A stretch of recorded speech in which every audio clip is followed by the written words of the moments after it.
தந்தி தொலைக்காட்சி நேயர்களுக்கு வணக்கம். நல்லதை சொல்வோம், நல்லதை செய்வோம், நல்லதே நடக்கும். இன்று 10/7/2024 புதன்கிழமை மகம் நட்சத்திரம் காலை 11:19 வரை, பிறகு பூரம். வாழ்க்கையில் வெற்றி பெற என்ன செய்யணும்னு உங்களுக்கு சொல்ல போறேன். எந்த தெய்வத்தை கும்பிடணும்னு. எல்லாருமே வாழ்க்கையில வெற்றி பெறத்தான் நினைக்கிறான். வெற்றிங்கிற ஒரு சொல்ல பாருங்க, நடு எழுத்துலேன்னா வெறின்னு இருக்கும். அதாவது வெறினா ரொம்ப வெறியோடு இருக்கிறது இல்லை, மிக அதிக அளவு நம்ம இயக்கத்தை கொண்டு வரணுமா. வாழ்க்கையில் எப்படியாவது வெற்றி பெறணும்னு தான் ஒவ்வொருவரும் ஒவ்வொரு துறையில் ஈடுபடுறாங்க. சிலர் மருத்துவத்துறையில் வெற்றி பெறுறாங்க, சிலர் அரசியலில் வெற்றி பெறுறாங்க, சிலர் பொறியியல் துறையில் வெற்றி பெறுறாங்க, சிலர் கலைத்துறையில் வெற்றி பெறுறாங்க. அப்படி லட்சக்கணக்கான பேரில் ஒரு சிலர் தான். இப்போ சில பேர் பாருங்க, 2 வயது குழந்தை உலக புகழ்பெற்ற சாதனையாளராக திகழுது, 5 வயது குழந்தை புகழ்பெற்ற சாதனையாளராக திகழுது. எல்லாமே நீங்கள் பார்க்கலாம். இப்போ உடனடியாக பார்க்கறதுக்குன்னு சொல்லி யூடியூப்னு வந்துடுது. அது மாதிரி வாழ்க்கையில் வெற்றி பெற செல்வம் பெருகணும் அப்படின்னா மகாலட்சுமியை கும்பிடணும். நீங்கள் வறுமையில் நீங்கள் இருக்கீங்களா, வறுமையில் வாடுறவன் வளர்ச்சி அடையணும் அப்படின்னா, தளர்ச்சிகள் அகன்று வளர்ச்சி கூடணும் அப்படின்னா மகாலட்சுமியை கும்பிடணும். சரி, காரிய வெற்றிக்கு கவிதை பாட பேச்சாற்றல் நல்லா வர கலைவாணியை கும்பிடணும். கலைவாணிக்கு ஒரு பாட்டு இருக்கு. அம்மா கலைவாணி அருள்வாய் சுகமாயினி, சிம்மாசனமாய் என் நாவினிலை தினமும் அமர்வாயினி, ஏது படித்து விட்டேன், எதை நான் முடித்து விட்டேன், உன் பாதம் பிடித்து விட்டேன், அதனால் பாடல் வடித்து விட்டேன்னு ஒரு பாடல் உண்டு. கலைவாணி பாதம் பிடிச்சாலே போதுமா. காளிதாசன், கம்பதாசன்லாம் பார்த்துருப்பீங்க. காளிதாசன்லாம் நாவல ஓமுன்னு எழுதினாலாம் காளி. அதற்கு பிறகு மடமடன்னு பாடல் எழுத ஆரம்பிச்சிட்டார். நீங்கள் பார்த்துருப்பீங்க. அகர முதல எழுத்தெல்லாம் அறிய வைத்தாய் தேவின்னு திரைப்படத்தில் வரும். ஆனால் உண்மையில் அவர் அம்பிகையை நினைச்சு கலைவாணியை நினைச்சா, கலைவாணி அருள் கொடுத்தா மடமடன்னு கவிதை புரியலாம். இன்றைக்கு கண்ணதாசன் 8ஆம் வகுப்பு தான் படித்தார். 8ஆம் வகுப்பு படித்து மாட்டு வண்டி நுழையாத கிராமத்தில் கூட அவருடைய பாட்டு வண்டி நுழைஞ்சிச்சு. மீசைக்கவி பாரதிக்கு பின்னாலே மீசை இல்லாமலேயே வீர ஓசைக்கவி பாடிய ஆசைக்கவி, காசு கவிகளுக்கு மத்தியில் ஆசுகவியாய் வாழ்ந்த அருட்கவின்னு நான் சொல்றது வழக்கம். நம்ம கவிஞர் ஐயா வாலி அவர்கள் சொல்லுவார்கள், கூட்டுக்குள் தேனீக்கள் கட்டியதை பாட்டுக்குள் கொண்டு வந்தவன் நீ என்பார். கவி அரசு, அரசு கவி என்று மாறினாராம். கவி அரசு என்று இருந்தவர் அரசு கவியாக மாறினார்னு சொல்வார். அப்படிப்பட்ட கண்ணதாசன் புலமை பெற என்ன காரணம்னா, கலைவாணி நாவிலே குடியிருந்தாராம். அதனாலே கலைவாணியை நீங்கள் கும்பிட்டாலே கல்வி செல்லும் தன்னால் வந்துடும். அதே மாதிரி வைரவரை கும்பிட்டீங்கன்னா பகை வெல்லக்கூடிய ஆற்றல். எல்லா ஊர்லேயுமே வைரவர் இருக்குது. அதில் மார்த்தாண்ட வைரவர், 27 விதமான வைரவர் இருக்குது. கும்பகோணத்துக்கு பக்கத்தில் சதுர்புஜ வைரவன் இருக்குது. எங்கள் ஊர் பக்கத்தில், அதாவது சிவகங்கை மாவட்டம் திருப்பத்தூருக்கு பக்கத்தில் வைரவன்பட்டினே வைரவருக்குனே ஒரு ஊர், அங்கே மார்த்தாண்ட வைரவன் இருக்கு. எவ்வளவு வாழ்க்கையில் எதிர்ப்பு இருந்தாலும் சரி, வழக்குகளில் வெற்றி பெறணும்னா வைரவரை கும்பிடணும். நம்ம பேர் சொல்லுவாங்க, எனக்கு 10 வருஷமா நிலுவையில் இருக்கு, வழக்கு இருக்கு, 8 வருஷமா இருக்கு, 24 வருஷமா இருக்கு, எப்போவோ எங்கள் அப்பா காலத்திலேருந்து இருக்கு, இன்னும் முடிவடையவே இல்லை, பஞ்சாயத்துக்கும் கட்டுப்படலைம்பாங்க. இந்த வைரவரை குறிப்பிட்ட யோக பலம் பெற்ற நாளில் என்ன மாதிரி பரிகாரங்கள் செய்யணுமோ அந்த மாதிரி வழிபாடு செய்து அபிஷேக ஆராதனைகள் செய்து வந்தோம் அப்படின்னா கண்டிப்பாக அந்த பகை வெல்லக்கூடிய ஆற்றல் உண்டு.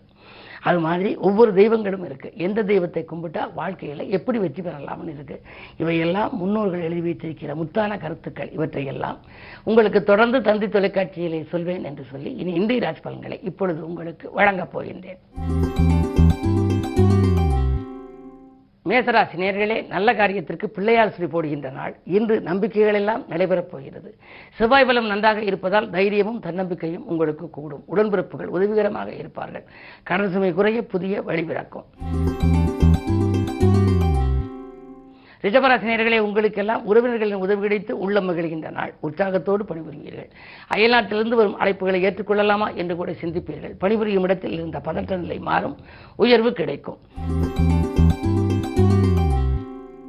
மிதுனராசி நேயர்களே, ராசியிலேயே சூரியன் 10லே ராகு இருக்கின்றார். 2லே புதனும் சுக்கிரனும் இணைந்து புது சுக்கிர யோகத்தை கொடுக்கிறார்கள். ஆடை ஆபரண சேர்க்கை உண்டு. அதிகார வர்க்கத்தினரின் ஆதரவு கிடைக்கும். வருமானம் திருப்தி தரும். வாழ்க்கை துணையோடு இந்த பிரச்சனைகள் அகலும். கடகராசி நேயர்களே, உங்களுக்கெல்லாம் இன்று சிந்தித்து செயல்பட வேண்டிய நாள். எதை நீங்கள் செய்ய நினைத்தாலும் செய்ய நினைத்த உடனே செய்ய இயலாது. தடைகளும் தாமதங்களும் வந்து கொண்டுதான் இருக்கும். காரணம், அஷ்டமத்தில் சனி இருக்கிறார். அவர் வக்ரம் பெற்றிருக்கிறாரே என்று நீங்கள் நினைக்கலாம். இருந்தாலும் கூட உங்கள் ராசியிலேயே புதன் விரையாதிபதி இருக்கின்றார். விரயங்கள் தான் அதிகரிக்கும். 1 மடங்கு செலவாக நினைத்தால் 2 மடங்கு செலவாகலாம். எனவே எதை செய்தாலும் இன்று நீங்கள் யோசித்து செய்ய வேண்டும். புதன்கிழமை என்பதனாலே அனுமனையும் வழிபடுவது நல்லது. சிம்மராசி நேயர்களே, உங்களுக்கு ராசியிலேயே விரையாதிபதி சந்திரன். அதிகமான விரயங்கள், வரவுக்கு மீறிய செலவழிக்கிறது, எப்படித்தான் வாழ்க்கை நடத்துவது என்று யோசிப்பீர்கள். உத்தியோகத்தில் உள்ளவர்களாக இருந்தால் இதை விட்டுவிட்டு வேறு இடம் செல்லலாமா, போதிய வருமானம் இல்லையே, எனவே நாம் விருப்ப ஓய்விலே வெளிவந்து வேறு வேலைக்கு செல்லலாமா என்றெல்லாம் கூட நீங்கள் சிந்திப்பீர்கள்.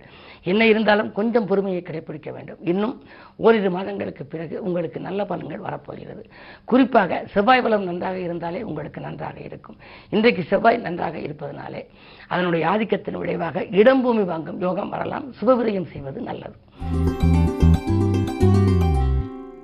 கன்னிராசி நேயர்களே, உங்களுக்கெல்லாம் நேற்றைய பிரச்சனை இன்று நல்ல முடிவுக்கு வரும் நாள்.